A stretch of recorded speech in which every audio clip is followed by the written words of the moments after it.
शिक्षण क्षेत्रातील ताज्या घडामोडी पहा फक्त KB न्यूज TV महाराष्ट्र या चॅनलवर। संच मान्यतेबाबत सरकारच्या निर्णयाला सर्वोच्च न्यायालयात आव्हान। शिक्षक पदे मंजुरीचे निकष बदलले।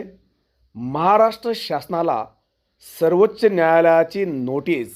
विद्यार्थ्यांच्या संख्येवर आधारित शिक्षक पदे मंजूर करण्याचे निकष बदलणाऱ्या महाराष्ट्र शासनाच्या 15 मार्च 2024च्या अधिसूचनेला आव्हान देणाऱ्या याचिकेवर सर्वोच्च न्यायालयाने राज्य शासनाकडून उत्तर मागवले आहे। न्यायमूर्ती PS नरसिंहा आणि न्यायमूर्ती आलोक अराधे यांच्या पीठाने महाराष्ट्र शासन, शिक्षण आयुक्त आणि इतरांना नोटीस बजावली आहे। सिंधुदुर्ग जिल्हा शिक्षण संस्थाचालक मंडळाने याचिका दाखल केली होती।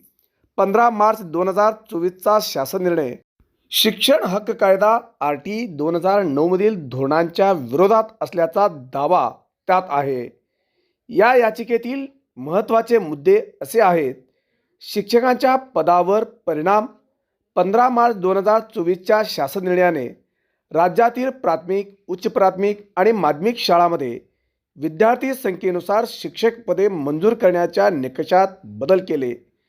एकाच शिक्षकावर भार। या निर्णयामुळे ज्या शाळांमध्ये विद्यार्थ्यांची संख्या एका ठराविक मर्यादेपेक्षा जास्त नाही, तिथे अनेक वर्गासाठी फक्त एकच मंजूर शिक्षक असेल व त्याचा भार शिक्षकावर पडेल। शाळा बंद होण्याची भीती।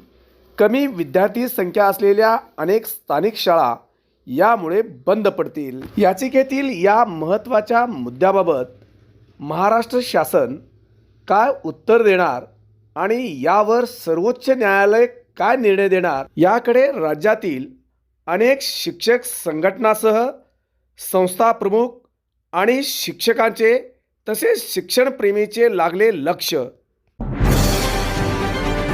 शिक्षण क्षेत्रातील ताज्या घडामोडी पहा फक्त KB न्यूज TV महाराष्ट्र या चॅनलवर।